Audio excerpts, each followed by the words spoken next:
नमस्कार, मैं अविनाश कुमार। आप देख रहे हैं ताज़ा समाचार। अभी हम औरंगाबाद जिले में हैं और ऐसे सत्य से आपको मिलवाने वाले हैं कि आप लोग देखकर हैरान हो जाएंगे। और इतने जगत में भोजपुरी हो या हिंदी हो, इतना परचम को लहराने वाले हैं, जितना भी तारीफ करेंगे उनका बहुत कम है। और हम चाहेंगे कि उनके मुंह से ही हम सुनेंगे तो ज़्यादा बेहतरीन होगा। और आप लोगों को मिलवाते हैं। ताज़ा समाचार में आपका बहुत बहुत स्वागत है। धन्यवाद सर, थैंक यू। और एक सवाल है सर जी कि आप सबसे पहले आप सबों को भारत के मशहूर तबला वादक अनुराग मिश्रा जी हमारे बीच मौजूद हैं और हम बताना चाहेंगे कि इनका अनेकों फिल्म हो या गाना हो भोजपुरी हिंदी में, ठीक है, तो आज इतना परचम को लहरा रहे हैं कि हम जितना भी तारीफ करेंगे बहुत कम है। फिर से ये हम दोबारा बोल रहे हैं और शायद हम इनके मुंह से ही सुनेंगे तो बहुत अच्छा होगा, ठीक है। और आपका नाम क्या हुआ सर जी? मेरा नाम अनुराग मिश्रा हुआ। अनुराग मिश्रा मेरा नाम हुआ सर। मैं तो अभी कोशिश कर रहा हूँ संगीत सीखने की, और ये तो आप लोग की दुआ है और लोगों का प्यार है कि मुझे इतना प्यार देते हैं। और संगीत में क्षेत्र में जैसे भोजपुरी कुछ गाने हुए, जैसे कि अभी एक गाना आया था राम सबके हैं, उसमें मैंने तबला वादन का कार्य किया। बहुत ही मशहूर गाना हुआ जो अक्षय सिंह और घुंगरू, मशहूर म्यूजिक डायरेक्टर घुंगरू भैया के द्वारा गाया हुआ है, उसमें तबला प्ले किया। अनूप जुल्टा जी के साथ भी बजाने का मौका मिला। संकट मोचन बनारस में वहाँ भी बजाने का मौका मिला, जो नेशनल स्टेज है हमारा भारत का। और भारत में ताज महोत्सव 2006 में मैंने ताज महोत्सव में भी परफॉर्म किया। और बस संगीत की अथक साधना चल रही है, सीख रहा हूँ। संगीत एक बहुत बड़ी विद्या है। आप लोग का आशीर्वाद, गुणीजनों का आशीर्वाद हो तो कुछ मुझे अच्छा कुछ हासिल हो जाए। एक सवाल है सर जी कि आप अपने जीवन के बारे में दर्शकों को कुछ बताएं कि आप कहाँ से शिक्षा प्राप्त की है। सर, मैं अपनी प्रथम शिक्षा जो है सोनभद्र में अपने पिताजी पंडित रामदेव मिश्रा जी के द्वारा, जो मेरे पिता गुरु भी रहे हैं, उनके द्वारा मैंने सब तबले की शिक्षा ली है। और लखनऊ आकाशवाणी में अभी मरहूम लेट पंडित मदन मोहन उपाध्याय जी, जो तबला के प्रकांड विद्वान भारत में कहे जाते हैं, उनसे भी थोड़ी तबले की शिक्षा ली है मैंने। घराना हमारा उपाध्याय घराना रहा है, गया उपाध्याय घराना, जो पखावज के बोलों को पखावज के लिए बहुत ज़्यादा फेमस है पूरे वर्ल्ड में। और हमारे घराने की विशेषता है कि पखावज के बोलों को काट के तबले पर बजाना कुछ साहित्यिक रचना है। तो ये सब हमारे पिता गुरु पंडित रामदेव मिश्रा जी के द्वारा मुझे प्राप्त हुआ है। और मेरे गुरु पंडित शंभुनाथ पाठक जी, ये हमारे गुरु, ये भी हमारे गुरु रहे हैं। तो इन लोगों से मैंने संगीत की शिक्षा ली। और कुछ गायन की शिक्षा अविनाश गुरु जी, जो फेमस डायरेक्टर हैं भोजपुरी फिल्म के, हिंदी फिल्म के, उनसे भी मैंने कुछ संगीत की गायन से शिक्षा ली है। और चल रहा है अभी, देखिए आगे माँ सरस्वती की कृपा, फिर आगे कुछ अच्छा हो सकता है। कोशिश में हूँ कुछ अच्छा करूँ, कुछ आगे बढ़ूँ। तो यहाँ से मेरी शिक्षा शुरू हुई है। और कई जगह दिल्ली में भी मैं रहा, वहाँ पर तो वहाँ भी कुछ आर्टिस्टों से, उस्ताद अकरम खान साहब से कुछ थोड़ा सा कुछ सीखने को मिला। तो ये सभी चीज़ें अभी चल रही। एक सवाल है सर जी, और जी कि संगीत में रुचि रखने वाले नए जो कार्य करते हैं, जो नवयुवक अभी आ रहे हैं, जितने भी बच्चे आ रहे हैं, ठीक है, उनके लिए आपका क्या प्रेरणा है? नहीं, आजकल के तो यंग बहुत ही अच्छा कर रहे हैं। और मैं ये एक्सपेक्ट करता हूँ कि भले वो भोजपुरी गाएं, सूफी गाएं, फिल्मी गाने गाएं, भजन गाएं, गज़ल गाएं, कम से कम क्लासिकल को अपना बेस बना के रखें, क्योंकि क्लासिकल मेन बेस होता है हमारा। आज मैं तबला भी बजा रहा हूँ, कहीं भी मुझे जैसे रिकॉर्डिंग में बजाना पड़ता है तो मुझे डायरेक्टर्स बताते कि आपको इतने क्लिप में ये बोल को बजाना है। तो कहीं ना कहीं अपने पिताजी से मैंने इन सब चीज़ों को सीखा। और हमारे आदरणीय घुंगरू भैया और बहुत सारे लोग हैं जिनसे ये मुझे विधा सीखने को मिली कि रिकॉर्डिंग भी किस तरीके से आपको परफॉर्म करना है या रिकॉर्डिंग में तरीके से बजाना है। तो बस और आजकल के यंग को मैं यही बोलता हूँ कि मेहनत, रियाज, क्योंकि आजकल के यंग को देखकर वो स्टेज प्रोग्राम में ज़्यादा वो बिलीव रखते हैं।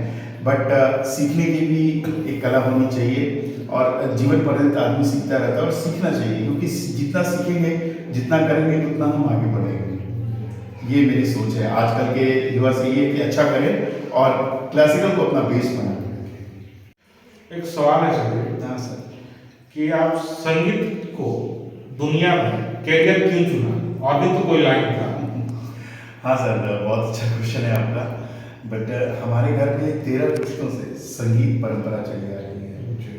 पिताजी हमारे वैसे तो जेई से रिटायर्ड है, बट इंटरनेशनल तबला वादक है, और घर में थोड़ा संगीत का ऐसा माहौल था कि जिससे मुझे ये मुनासिब लगा कि मैं संगीत में कुछ अच्छा कर सकता हूँ। पढ़ाई तो साथ साथ में थी, मगर संगीत में ही मुझे कैरियर बनाना था, क्योंकि मुझे ऐसा लगता था कि जो चीज़ मेरे पास है उसको हम और अच्छे से सीख के उसको हम और अच्छा बेहतर कर सकते हैं। इसलिए मैंने संगीत को चुना। और घर में दादाजी हमारे पंडित पारसनाथ मिश्रा जी, हमारे दादाजी स्वर्गीय, तो उनके भी द्वारा मुझे संगीत की बहुत रुचि मिली। मैं जब बचपन में था तो मुझे कोई डब्बा या कुछ दे देते थे बजाने के लिए, इस पे तुम कुछ बजाओ। तो ऐसे ऐसे करते करते करते करते धीरे धीरे मैंने लोगों का, गुणियों का सुना, देखा, फिर अपने आप को सोचा कि नहीं, मुझे कैरियर इस पे बनाना है म्यूजिक में, तो मैंने कैरियर। अगर कोई बच्चा को अगर शिक्षा प्राप्त करना हो संगीत में जी, तो ये कैसे प्राप्त होगी और कहाँ से प्राप्त होगी, थोड़ा देखिए, औरंगाबाद एक संगीत की धरती है, बहुत बड़ा म्यूजिक का हब है औरंगाबाद, और यहाँ पर एक से गुणी लोग हैं। हमारे पास जो विद्या हमारे गुरु के द्वारा दी हुई है, ये बांटने की विद्या है। और यहाँ औरंगाबाद में मेरा एक अपना एक छोटा सा इंस्टीट्यूट भी चलता है, देवराज संगीत विद्यालय। तो उसमें गायन वादन से संबंधित चीज़ों को मैं क्लास लेता हूँ। बच्चों को जिस तरीके से संगीत की गुरुमुखी विद्या सिखाई जाती है, वैसे मैं बच्चों की समझ बैठ के बच्चों को सिखाता हूँ। ये कर्मा रोड सर्वोदय नगर चौराहे पर मेरा इंस्टीट्यूट है, देवराज संगीत विद्यालय। उसमें क्लासिकल म्यूजिक, सुगम संगीत, गज़ल, ठुमरी और सूफी, ये सब चीज़ों की, और बॉलीवुड सिंगिंग, तो ये सब चीज़ें मैं बच्चों को अभी सिखा रहा हूँ। तो जो बहुत सारे बच्चे आ भी रहे हैं मेरे पास, ये सब मुझे सीखना है, तो यहाँ मैंने अपना इंस्टीट्यूट ये खोला हुआ है। तो यहाँ पर बच्चों को मैं संगीत की शिक्षा देता हूँ। अनुराग मिश्रा जी अभी हमारे बीच हैं, और इनसे हम यही बोलेंगे कि हमारे दर्शकों को आप एक बोल सुना दीजिए। नहीं, बहुत अच्छा सर। एक रचना है जो मेरे पिताजी के द्वारा की हुई है, इस पर मैंने कुछ अपने से भी कुछ इंक्लूड किया है। ये गणपति, भगवान गणपति की रचना है, क्योंकि ताल के अधिष्ठाता भगवान शिव और उनके पुत्र गणपति महाराज, जिन्होंने पखावज मृदंग को बजाया। कहा जाता है कि पखावज के बोलों को काट के तबले की रचना हुई है। तो एक गणपति परन में 16 मात्रा में, यानी 3 ताल में, जिसको हम आदि ताल कहते हैं, उसमें 16 मात्रा में मैं आपको पढ़ के सुनाता हूँ। ये भगवान गणपति की स्तुति है तबले के माध्यम से। 13, 14, 15, 16 गणाधिपति गणेश गणनायक गुण निधान गौरी नंदन प्रभु कथा अधिक धग कथा अधिक धग अधिक धग कलिकल शंकर सोन नमन चरण में एक दंत मंगल मुख दाता विद्या बुद्धि भाग्य विधाता लय मृदंग लय तरंगति ताल चे वर्त द्वय मातुर धिम धिम धिम धिम तदिन तदिन ताल देत भव बंधन काट हे गुरुदेव हिरंब नरेश की त्रिकता कथा घना तुना कथिता नदा त्रिकता कथा घना तुना कथिता नदा त्रिकता कथा घना तुना कथिता गणाधिपति गणेश गणनायक। ये 16 मात्रा में आदि ताल में गणपति की रचना है। तो मैंने तबले के माध्यम से आपको सुना। जैसा सुने अभी सर का बोल इतना लाजवाब रहा कि बता नहीं सकते हैं। और हम एक सवाल है सर जी आपसे कि आप कितने बड़े बड़े लोगों के साथ में आप काम किया, इसके बारे में थोड़ा हमारे दर्शकों को बताएं। जैसा कि मैंने पहले बताया कि मैं तो अभी सीख रहा हूँ, एक साधक हूँ। हाँ, कुछ साधना के द्वारा कुछ अच्छे लोगों के साथ कार्यक्रम करने का मौका मिला, जैसे अनुज जी हो गए, और मशहूर फेमस म्यूजिक डायरेक्टर गुमरी जी हो गए, और मशहूर क्लासिकल सिंगर इंद्रेश मिश्रा जो मेरे छोटे भाई हैं, वो भी बहुत अच्छा गा रहे हैं। इसमें इंडिया लेवल पे ठुमरी के नामचीन आर्टिस्ट हैं।